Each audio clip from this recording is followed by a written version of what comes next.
Bom, na verdade eu vou compartilhar coisa bem rapidamente com vocês. Estou lendo um livro chamado Lean Analytics. É da mesma linha de livros, aquele Running Lean, né? Tem Lean UX. Eles escreveram um livro sobre analytics que é muito voltado para startups.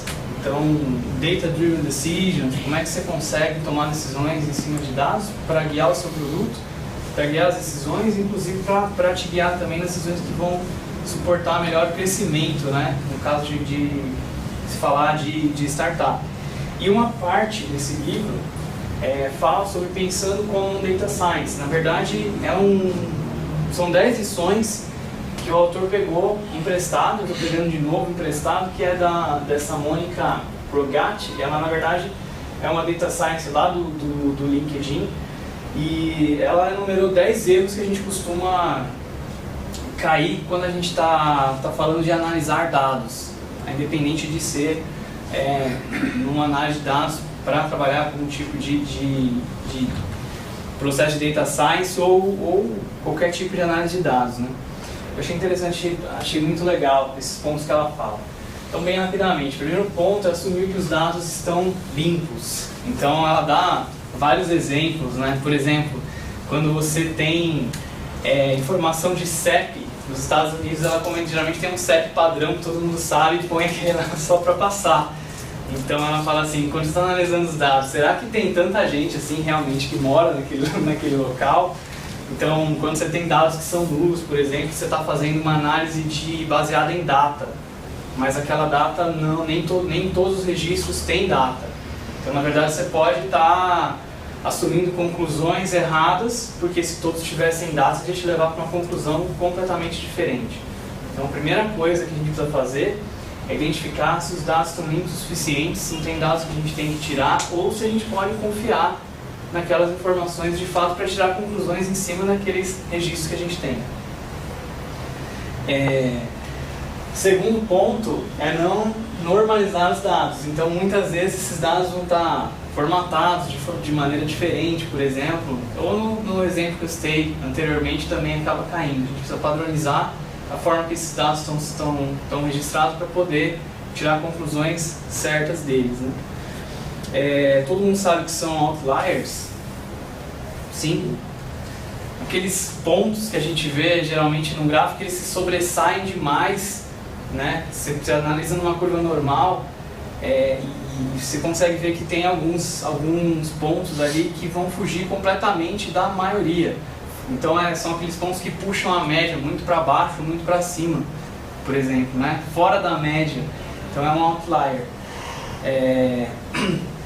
E ela fala o seguinte, um erro comum também é a gente não excluir esses outliers de determinadas análises. Então, por exemplo, ela fala assim, essas 21 pessoas usando o seu produto 1000 vezes por dia, será que eles são grandes fãs do seu produto, né? Que fica o dia inteiro entrando, né? Ou será que é um bot que está lá o tempo todo acessando o teu site?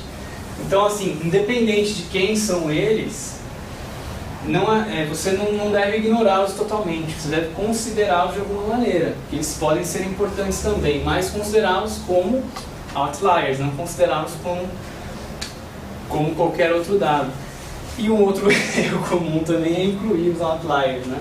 Então, as duas abordagens, incluir e excluir, acaba te levando a erros. O que você tem que fazer é tratar outliers de uma maneira diferenciada.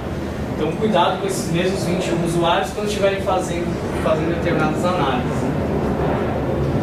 Ignorar a sazonalidade das coisas também. Então, deixar de levar em consideração a questão de qualquer dado que pode estar ligado à sazonalidade, como dia, mês, estação, feriado, esse tipo de coisa acaba sendo muito importante. Aqui tem um erro, né, de ortografia, mas é ignorar o tamanho ao reportar crescimento. Então, principalmente quando a gente está lidando com dados relativos, a gente pode dizer assim, depois que nós implementamos essa feature, nós dobramos a quantidade de clientes, né? Caramba, vocês dobraram, né? Tinha um, agora tem 2. Dobrou, né? Não deixa de estar errado. Então, quando a gente vai exibir os dados dessa maneira, a gente tem que levar em consideração a quantidade que está por trás daquela informação, porque senão a gente pode cair também numa análise errada. Outro erro comum é vomitar dados. Então ela dá o exemplo. Por que serve um dashboard? Assim, se você não sabe exatamente para onde olhar. Tem tanta informação no dashboard que na verdade aquilo acaba virando, de certa maneira, paisagem e você não consegue tirar a informação daquilo. Então você tem que saber exibir o dado da maneira mais líquida possível, de uma maneira que você consiga olhar para aquela informação e tirar conclusões que vão te levar a uma mudança de comportamento. E esse é um ponto dos que eu achei mais interessante nesse livro até agora. Que métricas boas são aquelas métricas que te levam de alguma maneira a mudar de comportamento. Então o dado também mais ou menos segue essa ideia. E métricas proativas demais. Então é comum você ter determinadas métricas que você está analisando em cima dos seus dados e quando aquela métrica chega a um determinado ponto, aquilo vai te alertar de alguma forma. A gente usa muito isso nas coisas de cloud computing lá na Amazon, né? E a gente cai nesse problema. A gente tem tanto alarme às vezes que chega no e-mail que a gente começa a receber alarme todo dia e arquivar os e-mails de alarme.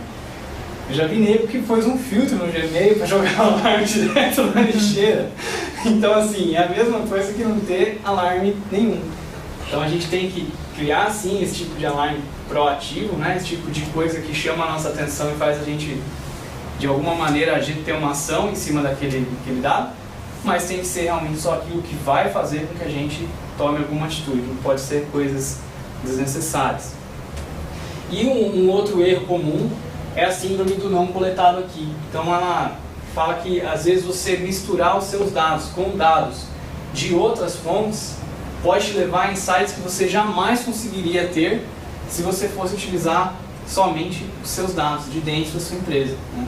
Então imagina a gente cruzando dados nossos para poder entender por que um determinado dia vendeu mais, com dados de meteorologia, com dados de trânsito, com dados de eventos que estavam acontecendo na cidade. A gente pode ir muito além daquilo que a gente tem aqui dentro.